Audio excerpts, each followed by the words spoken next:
നമ്മുടെ ബഹുമാനപ്പെട്ട വൈദ്യുതി മന്ത്രി ശ്രീ കെ കൃഷ്ണൻകുട്ടി സാർ നമ്മോടൊപ്പം ചേരുകയാണ്. സാർ, ഇതുപോലുള്ള വ്യവസായ പ്രദർശനങ്ങളും അല്ലെങ്കിൽ ചെറുകിട ഇടത്തരം വ്യവസായങ്ങളെ പ്രോത്സാഹിപ്പിക്കാനുള്ള നയങ്ങളും തീരുമാനങ്ങളുമൊക്കെ ഈ മേഖലയ്ക്ക് എത്രമാത്രം ഗുണം ചെയ്യുന്നുണ്ട്? ഇല്ല, ഈ ഗവൺമെൻറ് ചെറുകിട മേഖലയ്ക്കാണ് വലിയ പ്രാധാന്യം കൊടുക്കുന്നത്. അതേ സ്ഥാനത്ത് വൻകിട വ്യവസായികൾ അല്ലെങ്കിൽ കുത്തക നിയന്ത്രണം എടുത്തു കളഞ്ഞതോടുകൂടി ഈ ചെറുകിട മേഖലയിലുള്ള എല്ലാ ഇതും അവർ കൈയടക്കുന്ന ഒരു സ്ഥിതിയാണുള്ളത്.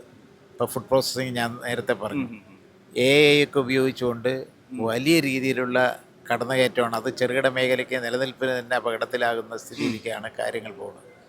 അത് അങ്ങനെ ഒരു ചെറുത്തുനിൽപ്പ് എല്ലാ ഭാഗത്തും ഉണ്ടാകണം, അല്ലെങ്കിൽ ഉണ്ടാകില്ല അവിടെ. അതാണ് അതുപോലെ ഇറക്കുമതി, ഇവരുണ്ടാക്കുന്ന ഉൽപ്പന്നങ്ങൾ വളരെ ചീപ്പായിട്ട് തന്നെ ഇറക്കുമതി ചെയ്ത് ഇവിടെ എത്തിച്ചാൽ എങ്ങനെ ഉണ്ടാകും സ്ഥിതി? ഇപ്പോൾ വലിയ മാളുകളിൽ പോയാൽ അവിടെ കിട്ടാത്തൊരു സാധനങ്ങളില്ല, അതെല്ലാം ഇറക്കുമതി ചെയ്തിട്ടാണ് ഉപയോഗിക്കുന്നത്. അതൊക്കെ വെക്കുമ്പോൾ ചെറുകിടക്കാർ ഇവിടെ ഉണ്ടാക്കുന്ന ഉൽപ്പാദകർ എന്താവും? ഇതൊക്കെയാണ് ആലോചിക്കേണ്ടത്. സൈക്കിൾ വരെ ഇറക്കുമതി ചെയ്യാൻ പോവുകയാണ്. അതെ, എന്തായാലും ഈ കേന്ദ്ര സർക്കാർ നയങ്ങൾ ഈ കുത്തക മുതലാളിമാരെ സംരക്ഷിക്കുന്ന നിലപാടാണ് സ്വീകരിക്കുന്നത്. നമ്മുടെ കേന്ദ്ര ബജറ്റ് വരാനിരിക്കുന്നു ഫെബ്രുവരി 1-ന്. അപ്പോൾ അതിൻ്റെ ഒരു പശ്ചാത്തലം കൂടിയുണ്ട്. അപ്പോൾ ഈ ചെറുകിട ഇടത്തരം സംരംഭകരെ, വ്യവസായികളെ സഹായിക്കുന്നതിൽ നിന്ന് കേന്ദ്ര സർക്കാർ പിന്നോക്കം പോകുന്നുണ്ടോ? ചെറുകിട ഇടത്തരം വ്യവസായികളെയും സംരംഭകരെയും പോയല്ലോ. ഇവർ 5-6 ആളുടെ കയ്യിൽ ഇന്ത്യ രാജ്യം ഒതുങ്ങുകയാണല്ലോ. 5-6 ആളുടെ കയ്യിൽ ഇന്ത്യ രാജ്യം ഒതുങ്ങുകയാണല്ലോ. അപ്പോൾ പിന്നെ ഇവർക്ക് സാധാരണക്കാർക്ക് എങ്ങനെ നിൽക്കാൻ സാധിക്കുന്നത്? തീർച്ചയായും നമ്മുടെ സംസ്ഥാന ബജറ്റ് വരുന്നു. അപ്പോൾ വൈദ്യുതി വകുപ്പിന് സംസ്ഥാന ബജറ്റിൽ ഈ മാസം 29-ാം തീയതി എത്തുകയാണ്. സംസ്ഥാന ബജറ്റിൽ വൈദ്യുതി മേഖലയ്ക്കുള്ള ഒരു അലോക്കേഷൻ എന്തായിരിക്കും, ഒരു വിഹിതം എന്നതിനെ സംബന്ധിച്ച് ഒരു പ്രതീക്ഷയുണ്ടോ? സാധാരണ നിലയ്ക്ക് ഒരു കമ്പനി ആയതോടുകൂടി അതിന് വൈദ്യുതി മേഖലയ്ക്ക് ചെറിയ ഒരു സഹായമേ ചെയ്യുള്ളൂ. അത് ഡ്യൂട്ടിയിലൊക്കെ അഡ്ജസ്റ്റ് ചെയ്ത് പോകുക എന്നുള്ളൂ. വലിയൊരു സഹായം സാധാരണ കിട്ടാറില്ല. അത് ഇപ്രാവശ്യം എന്തെങ്കിലും കിട്ടുന്നതാണ് പ്രതീക്ഷ. അത്തരത്തിലൊരു പ്രതീക്ഷ മാത്രമാണ് ഉള്ളതല്ലേ. പിന്നെ നമുക്ക് അറിയാം, ഇപ്പോൾ നമ്മുടെ വ്യവസായങ്ങൾ വളരുകയാണ്. കേരളത്തിലെ വ്യവസായങ്ങൾ വളരുന്നുണ്ട്, അതിൽ യാതൊരു സംശയവുമില്ല. ചെറുകിട ഇടത്തരം മേഖലകളും ഇത്തരത്തിലുള്ള പ്രദർശനങ്ങളൊക്കെ അതിൻ്റെ ഒരു ഭാഗമാണ്. തീർച്ചയായും വൈദ്യുതി വകുപ്പിന് വലിയൊരു സംഭാവന ഇക്കാര്യത്തിൽ ചെയ്യാനുണ്ട്. വ്യവസായങ്ങളും IT പാർക്കുകളും ഒക്കെ വരുമ്പോൾ അതിനുള്ള ആവശ്യത്തിനുള്ള വൈദ്യുതി ലഭ്യമാക്കുക വൈദ്യുതി വകുപ്പിൻ്റെ ഒരു ഉത്തരവാദിത്തമാണ്. അത് ലഭ്യമാക്കാൻ വൈദ്യുതി വകുപ്പിന് കഴിയുമോ? തീർച്ചയായിട്ടും. ഇപ്പോൾ 2000 മെഗാവാട്ടായി ഉൽപ്പാദനശേഷി, 16 മെഗാവാട്ടിൽ നിന്ന് 2000 മെഗാവാട്ടായി ഉൽപ്പാദനശേഷി. ഇപ്പോൾ സോളാറിൻ്റെയൊക്കെ നല്ല രീതിയിലുള്ള വിൻഡും നമ്മൾ നന്നായിട്ട് വരുന്നുണ്ട്. ഇപ്പോൾ ഹൈഡ്രൽ പ്രോജക്റ്റ് തന്നെ ഇപ്പോൾ 200 മെഗാവാട്ടോളം ഹൈഡ്രൽ പ്രോജക്റ്റിൽ തന്നെ ഈ ഗവൺമെൻറ് വന്ന ശേഷം തുടങ്ങിയിട്ടുണ്ട്. ഇനി നമുക്ക് ധാരാളം സാധ്യതയുണ്ട്. അത് പല പ്രശ്നങ്ങളിലും കൊണ്ട് കൂടി കിടക്കുകയാണ്. 75ഓളം ചെറുകിട നിലയങ്ങളുണ്ട്. അത് പ്രൈവറ്റൈസേഷൻ 25 മെഗാവാട്ട് വരെ സ്വകാര്യ വ്യക്തികൾക്കും കൊടുക്കാനുള്ള സാധിക്കും. അത് ഇൻഡസ്ട്രി ഡിപ്പാർട്ട്മെൻറ്റ് അല്ലെങ്കിൽ ഇൻഡസ്ട്രീസിൻ്റെ അസോസിയേഷനൊക്കെ സംയുക്തമായിട്ട് അത് ചെയ്താൽ വലിയ മാറ്റം നമുക്ക് ഉണ്ടാക്കാൻ പറ്റും. ചുരുങ്ങിയ ചിലവിൽ ഇന്ത്യയിൽ ഏറ്റവും ചുരുങ്ങിയ ചിലവിൽ ഇലക്ട്രിസിറ്റി കൊടുക്കാൻ പറ്റുന്ന സംസ്ഥാനമാക്കി നമുക്ക് കേരളത്തിനെ മാറ്റണം എന്നാണ് ആഗ്രഹം.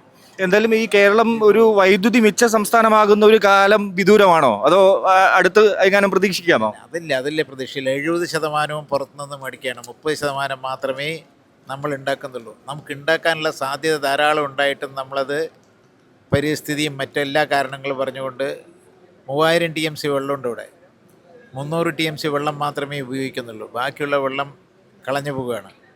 കാവേരിയിൽ 147 TMC ഈൽഡ് നമുക്കുണ്ട്. പക്ഷേ അത് മുഴുവൻ ഉപയോഗിക്കുന്നത് കർണാടകയും തമിഴ്നാടുമാണ്. 30 TMC നമുക്ക് അനുവദിച്ചിട്ടുണ്ട് ട്രൈബ്യൂണലിൽ. അതുപോലും നമ്മൾ ഉപയോഗിക്കുന്നില്ല. നമുക്കറിയാം, ഇപ്പോൾ അതിരപ്പള്ളി പദ്ധതിയൊക്കെ വന്നപ്പോഴും ഈ പരിസ്ഥിതി പ്രവർത്തകരാണോ പ്രശ്നം? അതല്ല, നിങ്ങളാണ് പ്രശ്നം. ഞങ്ങൾ എല്ലാ തരത്തിലും ഇപ്പോൾ നമ്മളൊരു ബിസിനസ് ന്യൂസ് ചാനലാണ്. അതുകൊണ്ട് തന്നെ നമ്മൾ ബിസിനസ്സിനെ, ചെറുകിട വ്യവസായങ്ങൾ, അതായത് എന്തെങ്കിലും പദ്ധതി, ഇപ്പോൾ ഹൈഡൽ പ്രൊജക്റ്റുകളൊക്കെ വരുമ്പോൾ പരിസ്ഥിതി പ്രവർത്തകർ അതിന് തടസ്സം നിൽക്കുന്നതായ ഒരു ആക്ഷേപമുണ്ട്. നിങ്ങളതിന് വാർത്താ പ്രാധാന്യം വളരെ കൊടുത്തുകൊണ്ട് അത് ആ പ്രോജക്റ്റ് നിർത്തുന്ന രീതിയിലേക്കാണ് കാര്യങ്ങൾ പോകുന്നത്. മാധ്യമങ്ങൾ വ്യവസായത്തിന് സപ്പോർട്ട് ചെയ്യുന്നില്ല. വ്യവസായികൾ അതിനനുസരിച്ച് പ്രതികരിക്കണമില്ല. വ്യവസായികൾ പ്രതികരിക്കണ്ടേ? അവരത് പ്രതികരിക്കുന്നേ ഇല്ല. അപ്പൊ 2 പ്രശ്നങ്ങളാണ് സാറ് ചൂണ്ടിക്കാട്ടുന്നത്. പകല് കമ്മിയാക്കി. എന്തുകൊണ്ടറിയോ? പകല് നമ്മൾ ഇലക്ട്രിസിറ്റി നമുക്ക് കമ്മിയാക്കി കിട്ടിയുമ്പോൾ അത് ഉപഭോക്താക്കൾക്ക് കൊടുക്കണം എന്നുള്ള ആഗ്രഹം കൊണ്ടാണ് അത് ചെയ്തത്. ഇവരാരും പറഞ്ഞിട്ട് ചെയ്തതല്ല. ഇനി പീക്ക് അവറിന് ശേഷവും നമുക്ക് കുറച്ചായി കിട്ടുമ്പോൾ അതിനെക്കുറിച്ചും കൂടി ആലോചിക്കുന്നുണ്ട്. ഒരു ഇത്തരം വ്യവസായങ്ങൾക്കുള്ള നിരക്ക് കുറവ് ഉടൻ പ്രതീക്ഷിക്കാം, ഇതിലും കൂടുതൽ പ്രതീക്ഷിക്കാവുന്നതാണോ? സജഷനല്ലേ പറ്റും, റെഗുലേറ്ററി കമ്മീഷനാണ് തീർച്ചയായും തീർച്ചയായിട്ടും അത് ചെയ്യുക. അതിനുള്ള ഇനിഷ്യേറ്റീവ് നമ്മൾ എടുക്കുന്നുണ്ട്. ഉറപ്പായിട്ടും എടുക്കുന്നുണ്ട്. ഈ മറ്റു സംസ്ഥാനങ്ങളിൽ നിന്നാണ് നമ്മൾ വൈദ്യുതി കൂടുതൽ വാങ്ങുന്നത്. ഇപ്പോൾ സാർ പറഞ്ഞു 70% പുറത്തു നിന്നാണ് വാങ്ങുന്നത്. അപ്പോൾ ആ ഇനത്തിലൊരു നമ്മൾ എത്ര രൂപയാണ്, എത്ര ലക്ഷം അല്ലെങ്കിൽ കോടി രൂപയാണ് നമ്മൾ സംസ്ഥാനത്തിന് ഓരോ വർഷവും ചെലവഴിക്കേണ്ടി വരുന്നത്? എനിക്ക് കണക്ക് ഓർമ്മയില്ല, ഞാനത് പിന്നീട് പറഞ്ഞുതരാം. ഓക്കെ ഓക്കെ ഓക്കെ ഓക്കെ എന്തായാലും ഈ കേന്ദ്ര പദ്ധതികൾ ഇപ്പോൾ കേന്ദ്രത്തിൻ്റെ നമ്മൾ കേന്ദ്രത്തിൽ നിന്നും ലഭിക്കുന്നില്ല. ഇപ്പോൾ വൈദ്യുതി വകുപ്പിൻ്റെ കാര്യത്തിൽ മാത്രമല്ല, പല കാര്യങ്ങളിലും കേന്ദ്ര സർക്കാരിൽ നിന്ന് ഒന്നും ലഭിക്കുന്നില്ല.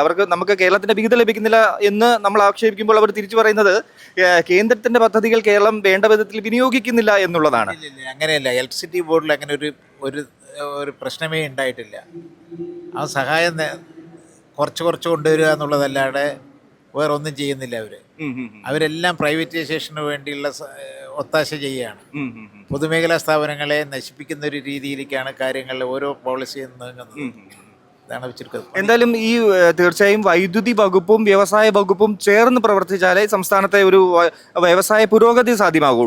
അതിനുള്ള ദീർഘകാല പദ്ധതി ഉണ്ടോ സർക്കാരിന്? ഇല്ല, അതുകൊണ്ടാണ് ഞങ്ങളിപ്പോൾ ചെറുകിട മേഖലയിലേക്കുള്ള പമ്പ്ഡ് സ്റ്റോറേജ് ഉൾപ്പെടെ പീക്ക് അവറിൽ നമ്മൾ മേടിക്കുന്നത് ചിലവ് ചുരുക്കി കിട്ടിയാൽ അതൊക്കെ ഇവർക്ക് ഗുണം ചെയ്യും. അത് പ്രൈവറ്റ് 25 മെഗാവാട്ട് വരെ പ്രൈവറ്റ് ആളുകൾക്ക് കൊടുക്കാനുള്ള തീരുമാനം എടുത്തിട്ടുണ്ട്. അതേപോലെ സംയുക്ത പ്രോജക്റ്റ് 50 മെഗാവാട്ട് വരെ കൊടുക്കാനുമുള്ള തീരുമാനം എടുത്തിട്ടുണ്ട്. അതുകൊണ്ട് നമുക്ക് വലിയൊരു മാറ്റം ഉണ്ടാക്കുന്നതാണ് എൻ്റെ പ്രതീക്ഷ. ഓക്കെ, ഈ വ്യവസായം നമുക്കറിയാം AI ഉൾപ്പെടെ സാങ്കേതികവിദ്യ വളർന്നു, വ്യവസായത്തിൻ്റെ ഒരു രീതി തന്നെ മാറുന്നുണ്ട്. അപ്പോൾ ഇപ്പോൾ സംസ്ഥാന ബജറ്റ് വരാനിരിക്കുമ്പോൾ വ്യവസായ ലോകത്തിന് ലഭിക്കുന്ന അല്ലെങ്കിൽ ഇൻഡസ്ട്രീസ് ഡിപ്പാർട്ട്മെൻറ്റ്, നമുക്ക് വ്യവസായം വളരെ വേണമല്ലോ, സാറിന് ഒരു പക്ഷേ ഇലക്ട്രിസിറ്റി വകുപ്പാണെങ്കിൽ കൂടെ ഇതുമായി ബന്ധപ്പെട്ട് കിടക്കുന്നുണ്ട്.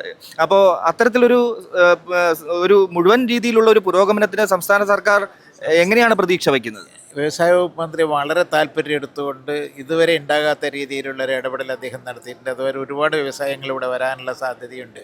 ഇപ്പോൾ ഡാറ്റാ സെൻറ്റർ ഉൾപ്പെടെ വരാനുള്ള സാധ്യതയുണ്ട് എന്നുള്ളതാണ് പറയുന്നത് കേട്ടത്. എനിക്ക് മുഴുവൻ അറിയില്ല ഡീറ്റെയിൽ ആയിട്ട്. അത് വരുമ്പോൾ ഉണ്ടാകുന്ന മാറ്റം വലുത്, അതിന് ഇലക്ട്രിസിറ്റിയും വളരെ വലുതായിട്ട് കൂടുതൽ ആവശ്യമുണ്ട്.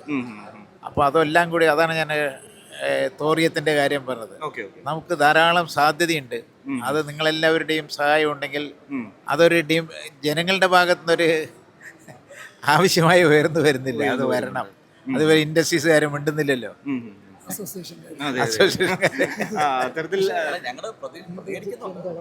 അല്ലല്ല, ഈ ബഡ്ജറ്റ് വരുമ്പോഴേക്കും നമുക്ക് ചെറുകിട വ്യവസായത്തിന് ഒരു കൃത്യമായ ഒരു ഇളവ് നമുക്ക് പ്രതീക്ഷിക്കാം.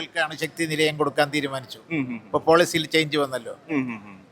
അതിപ്പോ ആർക്ക് പോവും? വൻകിടക്കാർക്ക് പോവും.